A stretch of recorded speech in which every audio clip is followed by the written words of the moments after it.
In this video series, we're talking about AI in use in the enterprise. And I'm suggesting that we manage AI like an asset. And that's not just to manage the cost and the risk, but that's also to unlock some of the innovation, smash through some of the barriers of use of AI in the enterprise and start to really innovate and differentiate ourselves in the market. So in previous videos, we've spoken about the AI that's in use, the fact that there's classic IT sprawl of AI in the enterprise. We've spoken about some of the risks involved, some of the barriers to adoption, some of the regulatory risks that's coming down the pipe for enterprises to manage this stuff. In this video, I'd like to think about some of the first baby steps we take to actually managing this like an asset. What are the steps we need to take to start managing it and manage it properly? So in terms of the risks, just in terms of a recap, we've spoken about security risks, about privacy risks, unchecked spend, regulatory risk. Another risk to think about, one final one to think about that I haven't mentioned is grey AI. And that's whereby, we've had this all the time in enterprise IT, which is where people are bypassing the IT department and procurement and security, and they're just going to buy this stuff themselves and use this stuff themselves. So people are doing that on an AI basis too. And I've heard of recently that, an organization, they have an employee that's innovating and they were innovating around ChatGPT and they were feeding customer data into this, what is effectively a public SaaS platform. And they then faced customer lawsuits around the usage of their customer data without, permission and so forth. So it's very easy to get tripped up by this stuff, even though people are trying to innovate. So you've got to think about the grey use of this stuff as well. So how do we go about managing AI like an asset?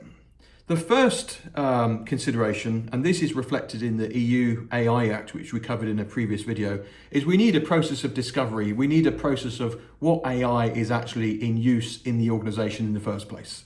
And that comes from high risk down to maybe mediocre, low-key risk. We then need to start classifying the usage of that AI and the use, what is it being used for? So we've got the use cases of the AI systems throughout the enterprise.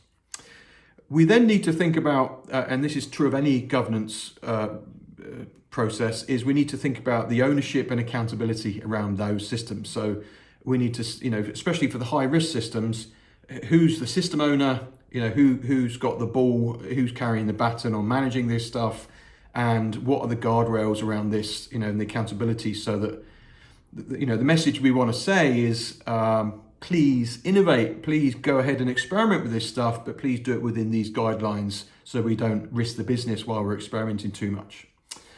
And the final thing we need to think about in terms of managing AI like an asset is to put some guardrails around spend and help people start to define the ROI around some of this stuff. As I mentioned on previous videos in this series, AI is high energy, it's high cloud consumption, it's high storage use, which means high spend.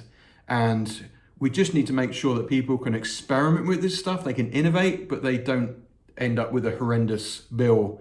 And also it's not just the size of the bill, but it's knowing what's on the bill. People get this big, enormous phone bill type thing with the public cloud and don't understand where the spend has come from. And we face the same sort of risks with AI. It's also possible that